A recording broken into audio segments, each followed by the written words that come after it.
Hello students, welcome you all. स्वागत है आप सभी का इजी प्रैप पर। जी हाँ, डीसी की बात करेगा, डीसीएलई। तो इसका फॉर्म जो है वो रिलीज हो चुका है। आज हम इस एग्जामिनेशन के बारे में डिटेल्ड एनालिसिस करने जा रहे हैं कि इस एग्जाम का फॉर्म कब से कब तक डेट है। ठीक है, इसके बाद इसमें कौन एलिजिबल है, इसकी एज लिमिट क्या है, इसके सिलेबस क्या है। अगर फिजिक्स, केमिस्ट्री और मैथ्स की बात करें तो इसके अंदर पढ़ना क्या क्या है आपको, ये सब बातें करेंगे हम इस वीडियो में। तो इस वीडियो को बिल्कुल अंत तक देखना है आपको। चलिए स्टार्ट करते हैं। सबसे पहली जो बातें कर रहे हैं हम, ये बात कर रहे हैं कि अबाउट एग्जामिनेशन। ठीक, अगर इस एग्जामिनेशन की बात करते हैं तो इस एग्जाम में आपको फिजिक्स, केमिस्ट्री और मैथमेटिक्स तीन सब्जेक्ट के क्वेश्चंस पूछे जाते हैं। जो एग्जाम होता है ये आपका 11th और 12th बेसिस पे क्वेश्चंस रहेंगे। कुछ क्वेश्चंस जो होते हैं वो आसान रहते हैं, otherwise moderate to tough level रहता है, हार्ड लेवल रहता है क्वेश्चन का। मतलब इसमें आपका प्रिपरेशन, आपके कंसेप्ट एकदम क्रिस्टल क्लियर होने चाहिए। अगर नहीं है तो आपसे क्वेश्चंस नहीं बनेंगे। ठीक है, ये एग्जामिनेशन की अगर बात करेंगे तो इस एग्जामिनेशन का उद्देश्य क्या होता है। तो जो जो बंदे 12th कर चुके हैं, अगर उन्हें डिप्लोमा में एडमिशन लेना है तो आप इस एग्जाम को दे सकते हैं। फिर आप बोलोगे सर डिप्लोमा तो 10th के बाद भी की एग्जाम होती है। ठीक, डीसीईसी जिसे कहते हैं, बिहार पॉलिटेक्निक एंट्रेंस एग्जामिनेशन। हमने बोला बिल्कुल होती है, लेकिन वो 3 साल के कोर्स के लिए आप उसमें इनरोल्ड होते हैं। अगर आपने 12th कर लिया है तो आपको लैटरल एंट्री में आपके जो होगी इनरोलमेंट होगी, और आप 2 साल में ही डिग्री ले सकते हैं डिप्लोमा का, क्योंकि आपकी एडमिशन डायरेक्ट सेकंड ईयर में होगी। क्लियर यहां तक का कंसेप्ट। अब देखिए यहां पे बात करते हैं सर एलिजिबिलिटी क्या है इसके लिए। एक्चुअली क्या है कि लैटरल एंट्री के थ्रू फार्मेसी भी में भी एडमिशन होती है, इंजीनियरिंग में भी एडमिशन होती है, अदर डिपार्टमेंट्स में भी है। तो इंजीनियरिंग साइंस का जो बैकग्राउंड है उसके कोड जो है वो पीई है। अगर हम बात करें एजुकेशनल क्वालिफिकेशन की तो यहां पे आपका 10+2। ठीक है, मतलब आप 12th किए हुए हो और 10+ITI, तो इस एग्जाम के लिए आप एलिजिबल हैं। इसके बाद अगर हम बात करेंगे कि 2025 के स्टूडेंट के लिए हम बात कर रहे हैं कि भाई इसमें अगर हम बात करें कि एज लिमिट क्या होती है सर, तो कोई एज लिमिट नहीं है। ध्यान रखिएगा, इंट्रेंस एग्जामिनेशन के लिए कोई एज लिमिट नहीं रखा गया है। आप किसी भी एज ग्रुप के बच्चे हैं, आप एग्जाम दे सकते हैं। ठीक है ना।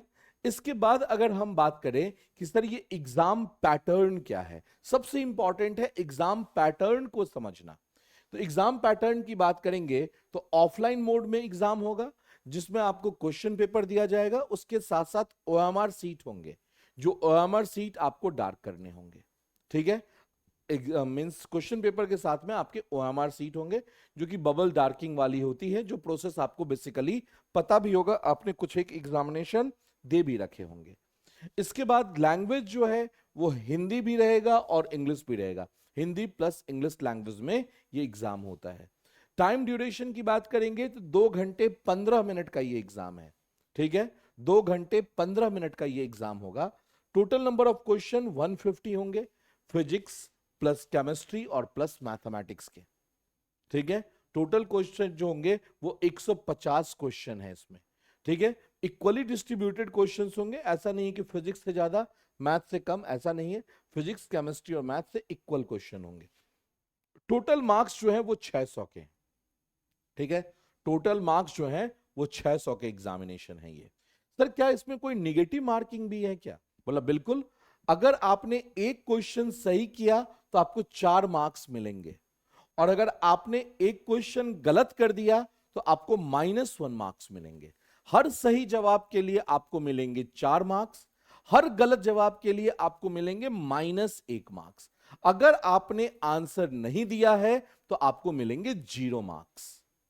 अगर अनअटेम्प्टेड क्वेश्चन है तो उसके लिए आपको 0 मार्क्स अवार्ड किए जाएंगे। ठीक है, लेकिन अगर आपने आंसर दिया और गलत हो गया तो उसके लिए आपको -1 मार्क्स मिलेंगे। तो इसका मतलब यह हुआ कि आपको एक्यूरेसी मेंटेन रखना है इसमें। इसके बाद अगर हम बात करें कि सिलेबस की, तो सबसे पहले हम बात करेंगे फिजिक्स के सिलेबस, फिर हम बात करेंगे मैथ्स के सिलेबस, और फिर हम बात करेंगे केमिस्ट्री के सिलेबस की। फिजिक्स की अगर हम बात करेंगे तो पहला जो चैप्टर है आपका वो है इंट्रोडक्शन एंड मेजरमेंट, परिचय और माप, ठीक है। उसके बाद है आपका मैथमेटिकल टूल्स, गणितीय उपकरण, ठीक है, डिफरेंट डिफरेंट इक्विपमेंट्स के बारे में आपको जानना है। इसके बाद है काइनेमेटिक्स ऑफ पार्टिकल्स, कणों की गतिकी का अध्ययन करना है। Force and laws of motion, बल और बल के नियम, गति के नियम, न्यूटन का प्रथम नियम क्या है, द्वितीय नियम क्या है, तृतीय नियम क्या है, ये है आपका। फिर आपका वर्क, एनर्जी एंड पावर, कार्य, ऊर्जा और शक्ति। इसके बाद है आपका रोटेशनल मोशन, घूर्णी गति। इसके बाद आपका ग्रेविटेशन, गुरुत्वाकर्षण।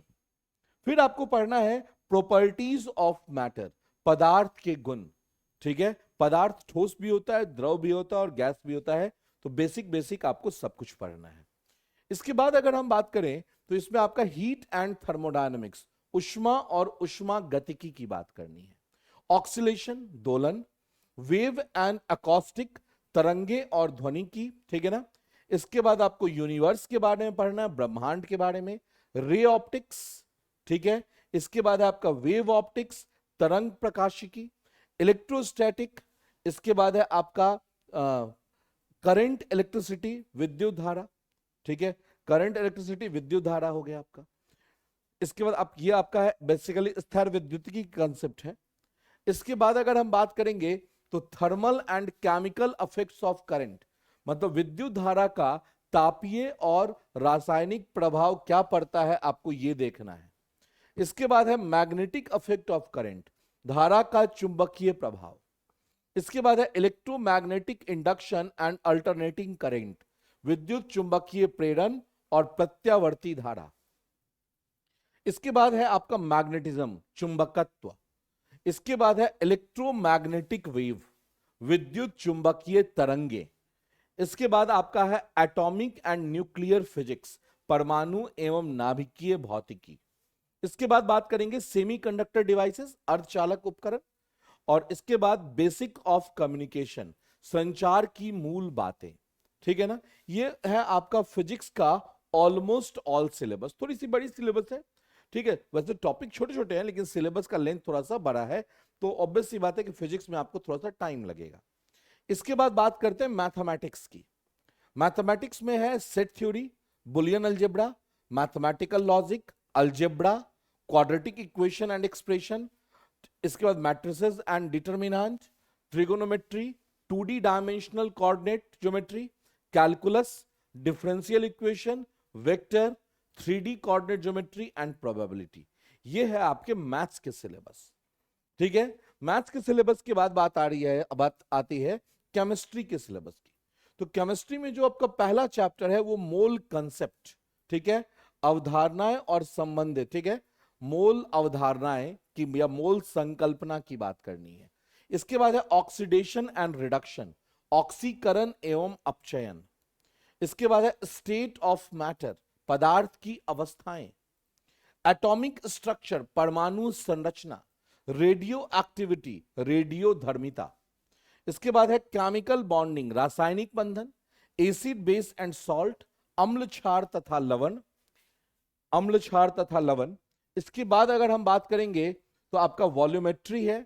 इसके बाद आपका एनर्जेटिक, ऊर्जा की बात करेंगे। केमिकल एंड रिलेटेड इक्विलिब्रियम, ये सब मिक्स टॉपिक्स हैं बेसिकली, ठीक है, ध्यान रखिएगा, कोई चैप्टर नहीं है। रासायनिक और संबंधित तुलनात्मक अध्ययन, कॉलिगेटिव प्रॉपर्टीज ऑफ सॉल्यूशन, ठीक है, विलयन के सह संयोजक गुण, केमिकल काइनेटिक्स, रासायनिक गतिकी। इसके बाद है पीरियोडिसिटी ऑफ एलिमेंट, तत्वों का आवर्तीकरण, ठीक है ना। इसके बाद है आपका ट्रांजिशन एलिमेंट, संक्रमण तत्व। अब जैसे ये दोनों मिला के पीरियोडिक टेबल है एक चैप्टर, ठीक, तो ये सब चीजें आपको थोड़ा सा जानकारी में होना चाहिए। इसके बाद है मेटलर्जी, धातु कर्म, principle of non metals and their component, compounds, ठीक है, धातु और उनके यौगिकों के सिद्धांत के बारे में आपको जानना है। फिर आपका प्रिंसिपल ऑफ क्वालिटेटिव एनालिसिस, गुणात्मक विश्लेषण के सिद्धांत। और लास्ट है आपका आइसोमेरिज्म, समावयवता के बारे में जानना है, ठीक है ना। तो ये आप रिजल्ट जो है वो आपके सामने है, ये प्रीवियस ईयर रिजल्ट है, ठीक है।